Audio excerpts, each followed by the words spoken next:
नमस्कार, मैं पवन कुमार, आपका हमारे यूट्यूब चैनल द गुरु में स्वागत है। आज का हमारा टॉपिक रहेगा राज्यपाल की शक्तियाँ, पावर ऑफ गवर्नर। टॉपिक प्रारंभ करें इससे पहले मेरा आपसे निवेदन रहेगा कि चैनल को सब्सक्राइब जरूर कर लें और इस टॉपिक को संबंधित स्टूडेंट्स तक जरूर साझा करें। यह टॉपिक कक्षा 12 की पॉलिटिकल साइंस और अन्य प्रतियोगी परीक्षाओं की तैयारी के लिए भी बहुत महत्वपूर्ण है। इससे पहले का टॉपिक राज्यपाल की जो स्थिति थी और उसके नियुक्ति से संबंधित परंपराओं को भी हमने डाल दिया था। अगर आपने नहीं देखा तो हमारे चैनल की प्लेलिस्ट में जाके उसको देख सकते हैं। उसमें पॉलिटिकल साइंस नाम से एक प्लेलिस्ट तैयार कर रखी है, उसमें जाके आप देख सकते हैं। चलिए प्रारंभ करते हैं आज का टॉपिक, राज्यपाल की शक्तियाँ, पावर ऑफ गवर्नर। सबसे पहली जो बात है, मुख्य बात आती है कि राज्य का संवैधानिक मुखिया कौन है, तो ये राज्यपाल है। ठीक है ना। ये जैसे केंद्र में हम कहते हैं कि वहाँ पर संवैधानिक मुखिया कौन है, राष्ट्रपति है, वैसे ही राज्य में संवैधानिक मुखिया कौन है, राज्यपाल है। केंद्र में जो स्थिति राष्ट्रपति की है वही स्थिति राज्य में राज्यपाल की है। ये बात क्लियर है, हम बहुत से दिनों से इसको समझते आ रहे हैं। डी बसु ने इसके बारे में क्या कहा गया, दुर्गादास बसु, इसका पूरा नाम डी बसु। राज्यपाल की शक्तियाँ राष्ट्रपति के समान है, सिर्फ कूटनीतिक, सैनिक और संकटकालीन अधिकारों को छोड़कर। ठीक है, यानी राष्ट्रपति को विशेष जो शक्तियाँ हैं, जिनमें सैनिक और संकटकालीन जो शक्तियाँ हैं, आपातकालीन शक्तियाँ बोलते हैं जिनको, ये राष्ट्रपति के पास स्पेशल हैं। बाकी जिस तरह से रबड़ स्टैम्प राष्ट्रपति रहता है वैसे ही राज्यपाल रहता है।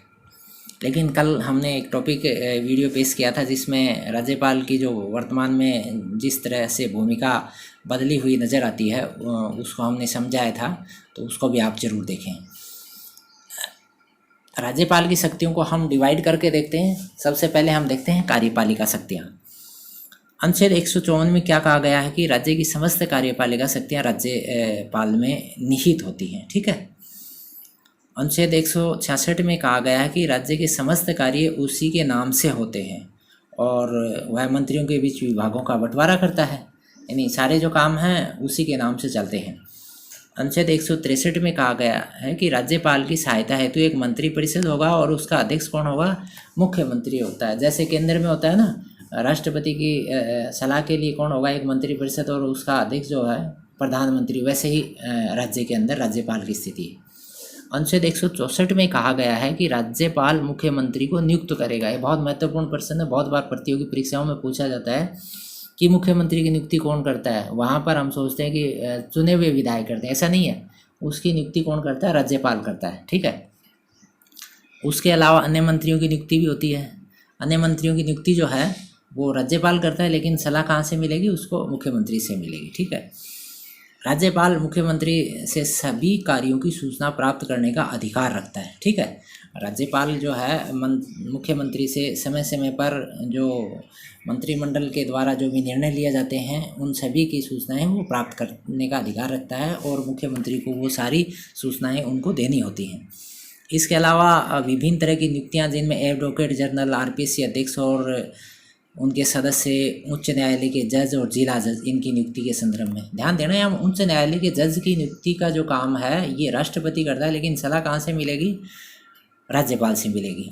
अनुच्छेद 161 में कहा गया है कि राज्य क्षेत्राधिकार के अंतर्गत अपराधियों के दंड को कम करना, स्थगित करना और क्षमा करना, यानी जो निर्णय राज्य की न्यायालय ने दिए हैं, यानी यहाँ पर क्लियर देखना कि राज्य की कार्यपालिका के क्षेत्राधिकार के अंतर्गत जो कानून हैं उनके विरुद्ध जो अपराध सिद्ध हुए हैं और ऐसे व्यक्ति हैं, उनके दंड के ऊपर ही ये कार्य करेंगे, यानी उनको कम कर सकते हैं, स्थगित कर सकते हैं, क्षमा कर सकते हैं। ध्यान क्लियर रखना इस बात को।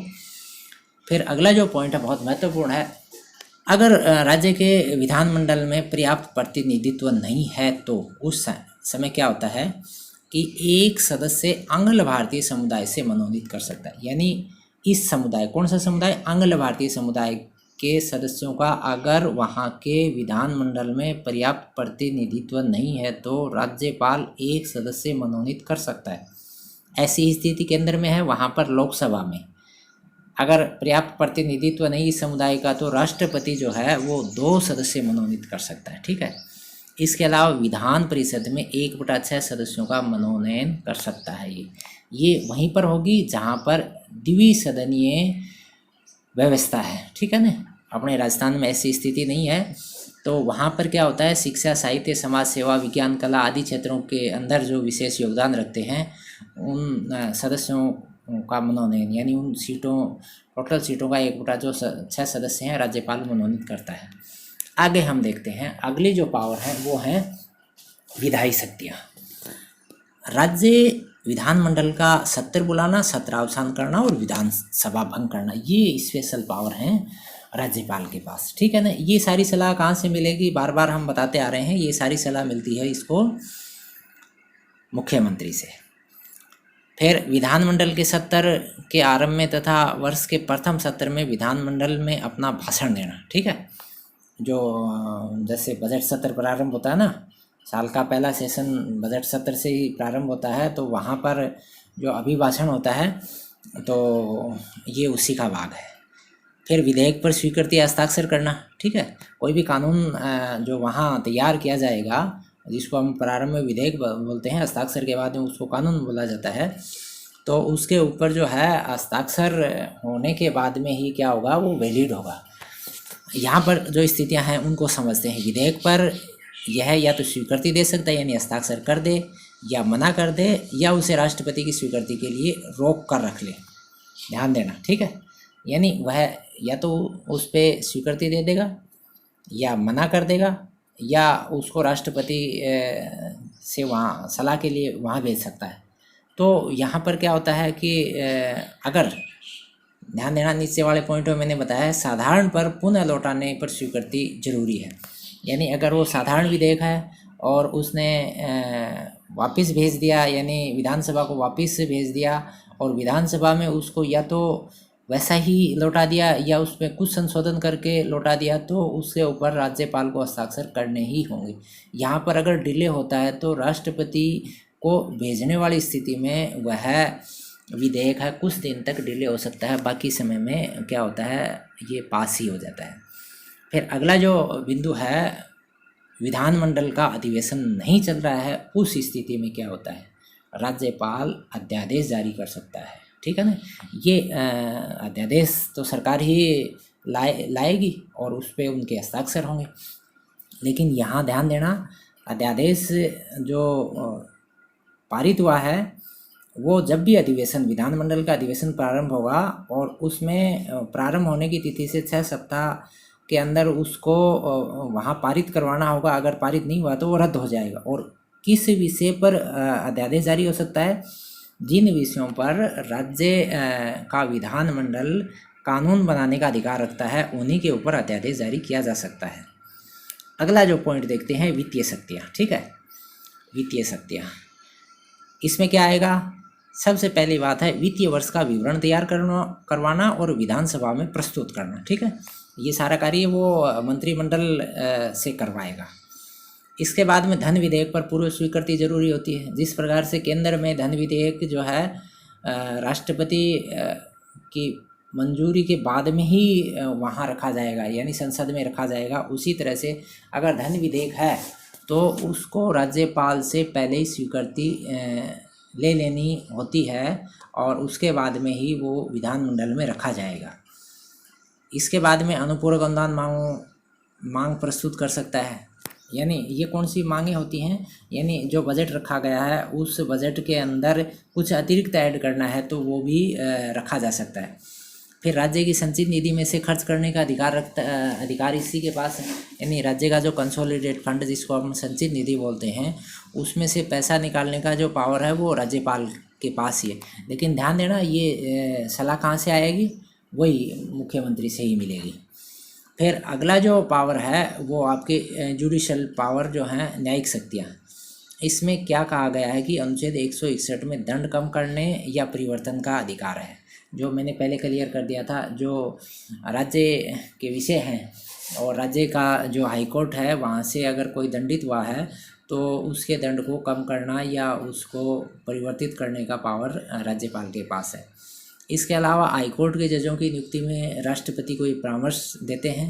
फिर जिला जजों की नियुक्ति करते हैं। इसके अलावा बहुत महत्वपूर्ण जो बात है ये याद रखना, राज्यपाल पर किसी दोष के कारण उसकी पदावधि में अभियोग नहीं चलेगा। ठीक है, यानी राज्यपाल जो है जितने समय तक अपने पद पे है उस दौरान उसके ऊपर किसी भी तरह के आचरण को लेकर कोई भी अभियोग नहीं चलाया जाएगा। इसके बाद में जो अगला पावर है, मंत्रियों के खिलाफ मुकदमे की अनुमति। ये रिसेंट में ऐड हुआ एक पावर है जो कि सुप्रीम कोर्ट के नवंबर 2004 के कोई डिसीजन के बाद में लागू हुआ, और उसमें कहा गया अगर किसी मंत्री के खिलाफ मुकदमा दर्ज होता है और उस मुकदमे के लिए वहाँ के मंत्री परिषद ने यदि अनुमति देने से इनकार भी कर दिया है तो राज्यपाल अगर उसके ऊपर यस कर देता है तो मुकदमा जो है वो चल पड़ता है। यानी राज्यपाल की अनुमति वहाँ बहुत ज़रूरी है। इसके बाद में हम देखते हैं कुछ एक अन्य जो शक्तियाँ हैं, उनमें सबसे महत्वपूर्ण जो शक्ति है जिसके ऊपर बार बार चर्चा उठती है, ये है राज्य में संवैधानिक तंत्र की असफलता संबंधी सूचना राष्ट्रपति को भेज सकता है। ये इस बात से क्लियर हो जाता है कि राज्यपाल राष्ट्रपति का एजेंट है। ठीक है, और ऐसी स्थिति की सूचना वहाँ पहुँच गई तो वहाँ होगा क्या कि संबंधित राज्य में राष्ट्रपति शासन लागू हो जाता है। ठीक है, तो यह बहुत बार सही भी हुआ है, लेकिन अधिकतर बार इस जो है प्रावधान का ये इसकी स्व विवेक शक्तियों का भाग है, इसका दुरुपयोग ही हुआ है। तो इसके ऊपर बहुत बार मीडिया में चर्चाएं उठी हैं, और ध्यान देना कि स्व विवेक जो शक्तियां हैं उनके ऊपर न्यायपालिका मौन रहती है। अनुच्छेद 164 में क्या कहा गया है, छत्तीसगढ़, झारखंड, मध्य प्रदेश और उड़ीसा में जनजातियों के कल्याण का भार साधक, यानी ये विशेष राज्य हैं, इनके अंदर जो एसटी कम्युनिटी है इनके वेलफेयर का बोझ राज्यपाल के पास ज़्यादा है सरकार के बजाय। ठीक है, अभी राज्यपाल इस बोझ को कितना सहन कर पा रहे हैं ये तो उन क्षेत्रों की जो जनजातियां हैं उनके विकास को देख के ही हम सबको इस बात का पता लग जाता है। फिर असम में कुछ विशेष पावर हैं। असम में आदिम क्षेत्रों की जिला परिषदों के बीच खानों से उत्पन्न आय विभाजन के संबंध में होने वाले विवाद के संबंध में स्व विवेकाधिकार, यानी वहाँ पर जो खदान हैं और उनसे जो इनकम है उसका डिस्ट्रीब्यूशन जो है, इस डिस्ट्रीब्यूशन के ऊपर राज्यपाल का जो पावर है उसमें स्व विवेकी शक्तियाँ जो हैं प्रयुक्त होती हैं। यानी उसने जो निर्णय ले लिया उसको राज्य सरकार है वो उसमें हस्तक्षेप नहीं करेगी। तो साथियों, ये एक संक्षिप्त वीडियो था जिसके अंदर हमने राज्यपाल की शक्तियाँ जो हैं इनको क्लियर किया है। तो मेरा आपसे निवेदन है कि इस वीडियो को संबंधित सभी छात्र छात्राओं तक इसको भेजें ताकि उनको इसका लाभ मिले। अगर आपको इस वीडियो या चैनल से संबंधित कोई सुझाव प्रेषित करना है तो कमेंट बॉक्स में ज़रूर अपने विचार साझा करें और चैनल को सब्सक्राइब कर लें। आप वीडियो में प्रारंभ से अंत तक बने रहे। आपका धन्यवाद। जय हिंद।